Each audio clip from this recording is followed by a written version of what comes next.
The British media did a thing. They published photos and video of Sir Timothy Lawrence coming and going from hospital where Princess Anne is being treated for injuries related to an incident involving horses. I'm never gonna recover from this headline. Not just the tabloids, we have the Telegraph also publishing photos and new information. Why is this noteworthy? Because journalists were briefed that they should refrain from publishing photos of people coming and going from medical facilities to visit the princess. They tied it into this larger argument about media ethics and codes and Princess Anne's right to privacy. I'm not a lawyer, but this seems like a really broad interpretation of one's right to privacy to extend it to people in public places. But also, I feel like if you wanted to enter a hospital without being photographed, there are ways to do that. So why did the media do this knowing that there would be firm repercussions from the palace? I have a couple of theories. First theory is there's strength in numbers. Perhaps the media realized that the palace really didn't have a case here and just went ahead and did it and everyone else did it, and what are you gonna do? My second theory is that royal reporters were given the okay, specifically people in the Royal Rota. This piece is by the domestic Royal Rota captain. This piece is by Victoria Ward, who is the deputy royal editor and the Royal Rota representative for the Telegraph. Remember, Royal Rota is not a catch-all phrase for anyone who talks about the royals. It is specific people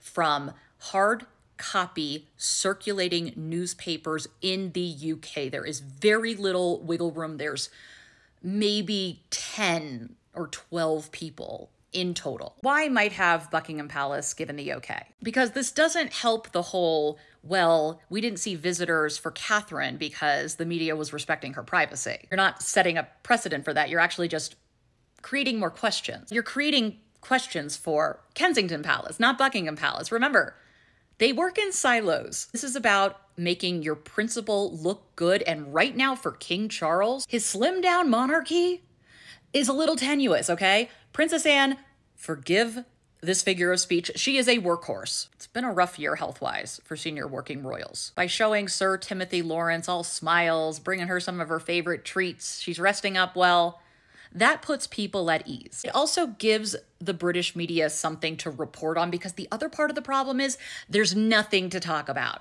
Nada. You can only get so many news cycles out of William taking Charlotte and George to a Taylor Swift concert. Unfortunately, these kind of health crises and mysteries, they do bring in clicks and they do bring in readers, and that is what the media needs right now because royal family really isn't offering a lot. So maybe, and I'm only theorizing, the British media was like, guys, we need to talk about something.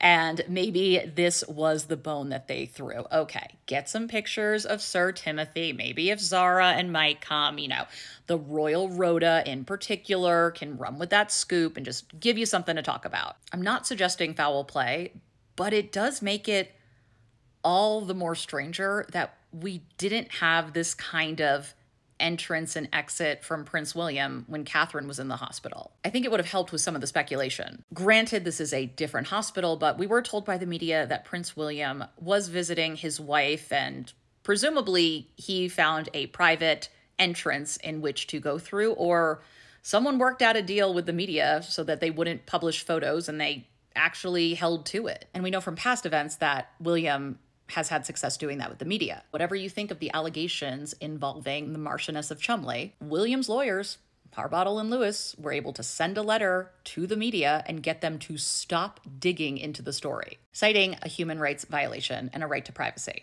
Someday, someone is going to write an incredible behind-the-scenes book about the beginning of Charles's reign and everything that happened. I can't wait to see the puzzle put together. What the hell happened with comms and the media? Like, what happened here? More to come.